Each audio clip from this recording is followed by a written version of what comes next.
সত্যি কি জোকের তেল দিয়ে চাপা শুটকি বানানো হয়? কি এই চাপা শুটকি? আসুন জেনে নেই, দেখে আসি কিভাবে তৈরি হয় চাপা শুটকি।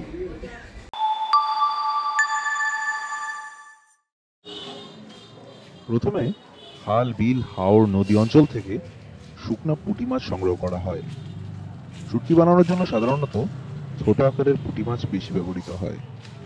এরপর মাছগুলোকে বাছাই করা হয়, ছোট বড় আলাদা করা হয় এবং নষ্ট বা পচা মাছ ফেলে দেওয়া হয়। এবার ময়লা ও অপ্রয়োজনীয় অংশ দূর করার পালা। এই যে ট্যাঙ্কটি দেখছেন, এখানে পরিষ্কার পানিতে চুবিয়ে ভালোভাবে মাছগুলোকে ধুয়ে পরিষ্কার করে নেওয়া হয়। এই যে মটকাগুলো দেখছেন, এখানেই তেল মাখিয়ে পুঁটি মাছগুলো চাপা শুটকিতে পরিণত হবে। গ্রাম বাংলায় প্রচলিত একটি গল্প আছে, আর তা হলো চাপা শুটকি প্রস্তুত করতে নাকি জোকের তেল প্রয়োজন হয়। আসলেও কি তাই? আপনিও কি তাই ভাবেন? আসুন জেনে নেই সত্যটা। এবার মাটির মটকাগুলোর ভেতরে পুঁটি মাছের তেল দিয়ে তা রোদে শুকানো হয়। হ্যাঁ, জোকের তেল নয়, বরং পুঁটি মাছের তেলই ব্যবহার করা হয় চাপা শুটকি প্রস্তুত করতে। বিশেষ পদ্ধতিতে পুঁটি মাছের তেল প্রস্তুত করা হয়।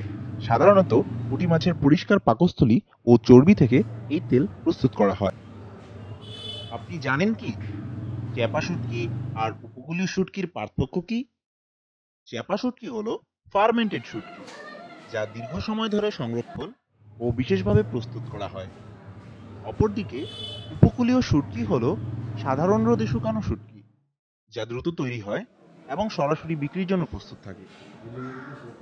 আপনারা দেখতে পাচ্ছেন মাটির মটকাগুলো মাটিতে গর্ত করে পুঁতে রাখা হয়েছে।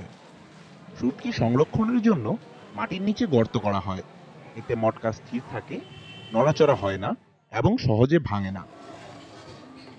আপনারা এখন দেখতে পাচ্ছেন বিশেষভাবে প্রস্তুত করা পুঁটি মাছের তেল, যা ড্রামে সংরক্ষণ করে রাখা হয়েছে।